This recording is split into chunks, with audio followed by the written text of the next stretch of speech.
Hi, my friends, and welcome to the season 2 finale of Let's Talk. I'm your host, Tom Hastings, and you can see my co-host and my partner, Tom Joyce, is not with me today. He's feeling a little under the weather, and I don't blame him. It's a really dreary day out there, and we had a reunion with some schoolmates yesterday, and we had a really good time. And truth be told, I'm feeling a little bit under the weather myself, but I wanted to get this episode out to you guys today and finish up with Let's Talk for season 2. Because we are going to be moving on to a new season of Table Talk starting next week. And Tom will be with me. He'll be joining me next week for our debut of season 2 of Table Talk.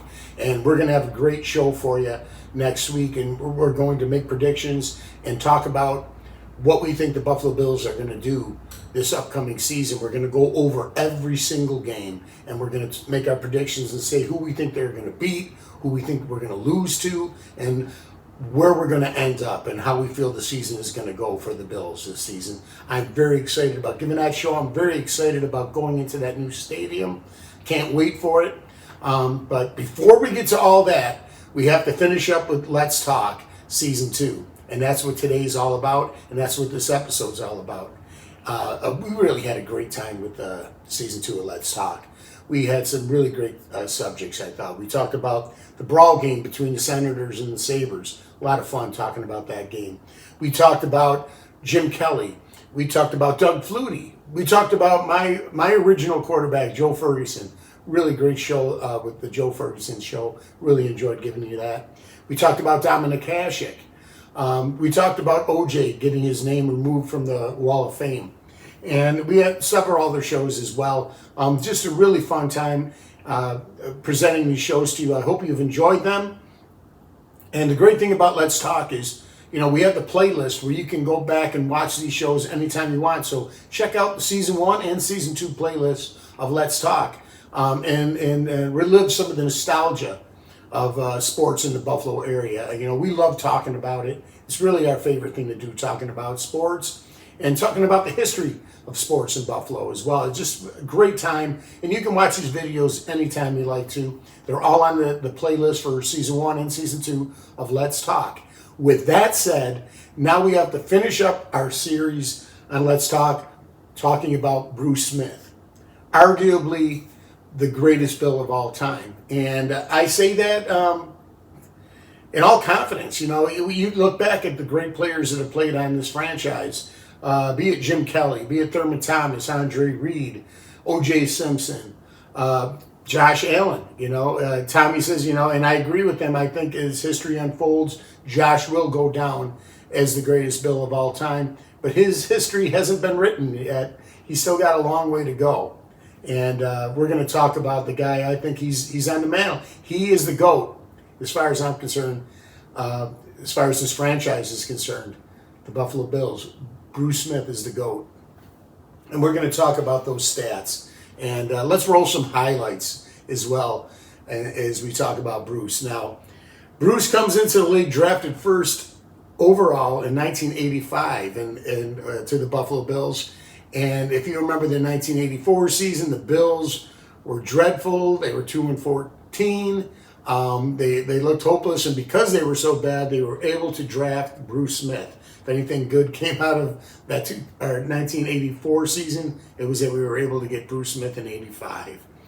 Bruce played 19 seasons altogether, spending from 1985 to 1999 with the Bills, and then 2000 to 2003 with the Washington Redskins. He recorded 13 seasons with 10 or more sacks, which is an NFL record, and he has the NFL all-time sack. He's the all-time sack leader with 200 sacks in his career. Just absolutely unbelievable. He played 279 games. He forced 46 fumbles. He had 2 interceptions, really memorable interceptions. He was an 11-time Pro Bowler. He was the Defensive Player of the Year in the NFL in 1990. And in the AFC, he was the Defensive Player in 1987, 1988, 1990, and 1996. He was a Pro Bowl MVP in 1987. And, of course, he went on to the Hall of Fame. And if there's, ever the season, his greatest season, I would have to say was 1990. when he recorded 19 sacks. And, you can look at all those stats and say, yeah, this guy is just unbelievable, a true blue Hall of Famer. But, his career, it was more than just the stats. It was the impact that he had on this town and on this team. The leadership that he brought to the Buffalo Bills was just so important. But there's also times, where that leadership was questioned. In 1988, he was suspended for 4 games. A lot of people forget that. He missed the first 4 games of that 88 season when he failed a drug test. And that was a hard lesson. That was a hard time for Bruce there. But he totally redeemed himself and still ends up, even missing 4 games, being the Defensive Player of the Year in the AFC in 1988. So that's just the kind of player he was. He was electric on the field. I loved watching scenes of him on TV on the sideline, always mugging for the camera. And when you watch the old NFL films, you can see him talking to the camera all the time, saying things like "hammer time." I remember the great commercial that he had, featuring Dennis Hopper, where they showed Bruce sacking quarterbacks and showed Bruce doing his thing on the field. And as Dennis Hopper said, bad things, man. He was just one of the toughest guys in NFL history. And he'll go down as one of the greatest all-time players, not only with the Buffalo Bills, but in NFL history. He just, as I said, a Hall of Famer. There was when you talk about that 1990 season, when he led the league in sacks and he was the Defensive Player of the Year and had those 19 sacks, he had a great playoff run that year. He dominated in the playoffs, and in the Super Bowl, his famous scene was sacking Jeff Hostetler in the end zone for a safety. And really, that team, that 1990 Bills team, the best shot that the Bills have had to win a Super Bowl. I just feel that they were the better team, and they just got outcoached in that 1990 Super Bowl against the Giants. And I don't feel that it should have ever come down to the Scott Norwood kick. So you got to tip your hat to Bill Parcells and that New York Giants team, especially Bill Parcells and the coaching job that he did. But that 1990 season, the Bills were crazy good. And even with the great play of Thurman, the great play of Jim Kelly, Andre Reed had a great season, James Lofton was great, had a great offensive line. With even all that said, the standout player was Bruce Smith in 1990. He just dominated that season. Just a great year, 1990. And you just felt pride when you watched him play, and you saw him play, and very much it reminds me of like the times when we watched OJ on the field, where you knew you were watching the best player in the NFL. And much like today when we watch Josh Allen, when I watch Josh play, I feel like I'm watching the best player in the NFL. That's the way I felt every time I saw Bruce Smith on the field. I loved hearing some of the commentators, act like they were disgusted with some of his antics. When he would get a sack and he would rumble on the field and punch his fist in the air or pound the ground, because he was so exciting. I just thought it was exciting, and some of the announcers back in the day, I remember Dan Deerdorf going off on Bruce. I don't know how he can get away with doing that. Well, I think he got away with doing it because he was such a great player, and he was having fun, and there's nothing wrong. It is a game when it comes down to it all, folks, and I loved seeing players having fun and expressing themselves on the field. I've always enjoyed that. When you go through the history of the NFL, some of my favorite highlights are seeing the players celebrating and having fun. If you remember Billy White Shoes Johnson when he would return a kick and he did his famous dance in the end zone, things like that. That really helped the league grow, in my opinion. Seeing Bruce act the way he did on the field after a sack, that helped the NFL. I think that helped make it the monster that it is today. Seeing these players with these big personalities and celebrating and enjoying and showing the joy of playing the game. And Bruce really showed that joy every time he stepped onto the field, every time he hit somebody. You just watched the speed that he had for such a big man. And it was amazing. It was awe-inspiring to see the way he could just, turn or juke out an offensive guard and somehow get to that quarterback. And even if he didn't get the sack, he would get the pressure. And that was Bruce. And nobody did it better than him, I think, in the NFL. You talk Reggie White. There have been great defensive players, great defensive ends and tackles. As I mentioned, Reggie White. You had Alan Page, Carl Eller. In the old days, Deacon Jones. You can go back to all these classic names. But for my money, for all the years that I've watched football, and I've been watching since 1972, since I was a little boy, I don't think I've ever seen a more dominant player on that side of the ball than Bruce Smith. And when I say arguably the best player in Bills history, I really feel that he was the best player. And the offensive guys get a lot of the attention, and the defensive players, they do the dirty work. But I really think that Bruce deserves that crown of being the all-time best Bill, just because he did on defense what we see Josh do with the quarterback position, what we saw OJ doing with the running back position, what we saw Thurman do as a running back. Bruce did that on the defensive side of the ball. He did it better than anybody, and he deserves all the credit that he gets. As I said, 19 sacks in 1990, Defensive Player of the Year, just his big year. But not only that, but 279 games played altogether. All those years, 19 seasons in the NFL. That's incredible. To be able to keep up that performance as long as he did. That's just incredible. But you can't talk about Bruce Smith without talking about how his career ended. And I know he wanted that record. He wanted to get that record, that sack record, to get to that 200. And so when the Bills released him in 1999, he continued playing, and he played a few seasons, as I said, from 2000 to 2003 with Washington. And it's hard for me to see him in a Washington uniform. As much, and it was just like it was hard for me to see Thurman in a Miami uniform. It was hard to see OJ with the San Francisco uniform.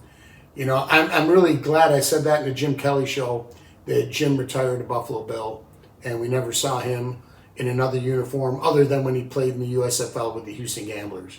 I'm just happy that in the NFL, Jimbo was always a Bill and always was a Bill. It just never seemed right seeing Bruce with that Redskin helmet on. And that's just the way it is. But again, I'm a homer. So that's going to do it for our Let's Talk and our episode on Bruce Smith. I want to hear your comments down below. What do you feel? Do you think that he was the best player all time for the Buffalo Bills? Hands down, he's the best defensive player. And we've had some really good players on defense in the history of the Bills, but none better than Bruce. But I take it a step farther and say that not only was he the best defensive player, but he was the all-around best player that ever put a Buffalo Bill uniform on. That's just my opinion. Please let me know what you guys think, what your opinion is. And if you don't think it's Bruce, tell me who you think it is. And I know my partner Tom, he's all for Josh, and he says Josh is the best player of all time. And I'm not going to argue as far as I believe that when Josh's career is over, he will be considered the greatest Bill of all time. But I still feel Josh has to get to that Super Bowl, something he hasn't been able to do yet. And I believe winning that Super Bowl will obviously push Josh over everybody. But until that happens, it hasn't happened yet, I have to rest that crown on Bruce Smith's head. So that's my take on it.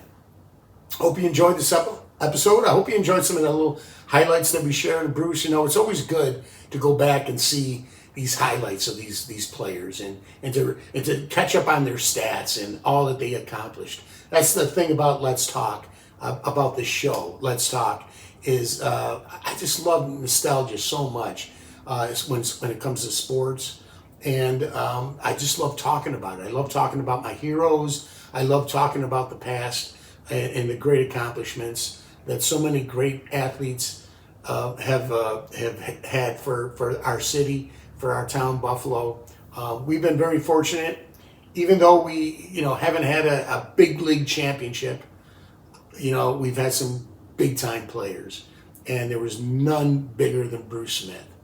And as I come to a close for season 2, again, our last episode was on the Buffalo Bandits, and they are, Buffalo's true championship team. They won 7 championships in that lacrosse league. But won't it be great when we can finally have a Let's Talk episode someday, talking nostalgic about a Buffalo Bill Super Bowl or a Buffalo Sabres Stanley Cup victory? It's going to happen. It has to happen eventually. And we're going to talk more about all that stuff with our upcoming season of Table Talk, which I said is going to debut next week. Tommy Joyce will be back next week for that episode. Really looking forward to breaking down the new season coming up for the Bills and talk about where we think they're going to end up. And the following week, we will do the same thing. We will talk about the Buffalo Sabres and where we think they are. If we think that they made enough moves in the offseason to be even more competitive in the upcoming season. So we're going to be talking a lot about the Bills and a lot about the Sabres on Table Talk, and I can't wait to get that to you. But I'm gonna call it a day today, and I'm gonna call it a season for Let's Talk. Again, we've had a great time giving you these shows, season 2. We won't be back with another Let's Talk probably until next spring, because we are going to be focused exclusively on the Bills and the Sabres and the present time on the channel. I'd like to thank everybody who has supported Buffalo Sports Talk of Western New York since we started the channel up. We started it up, it's been like 6 months now. And we're slowly getting some subscribers. We appreciate every single one of you who has subscribed to the channel. If you haven't subscribed but you enjoy our shows and you watch our shows, please do us the honor, do us the favor, and subscribe to our channel. We really appreciate it. Give us a like on the video. Share our videos on your social media. We would appreciate that as well. And as always, leave a comment down below. Let us know how you're feeling about this topic and about any other topics that you'd like us to cover. We would be so honored to hear from you. We really love hearing from you guys. So that's going to wrap it up. Give us your thoughts on how you feel about Bruce Smith and where you think he fits in Buffalo Bill history. I've told you my opinion. He's the GOAT. That's going to wrap it up, guys. So until next week in the debut of season 2 of Table Talk, enjoy yourself. Don't feel bad about the rain. The rest of the week is supposed to be pretty nice. So enjoy your week, and we will see you next Monday with our debut of season 2 of Table Talk. Until then, go Buffalo, and thank you, Bruce Smith.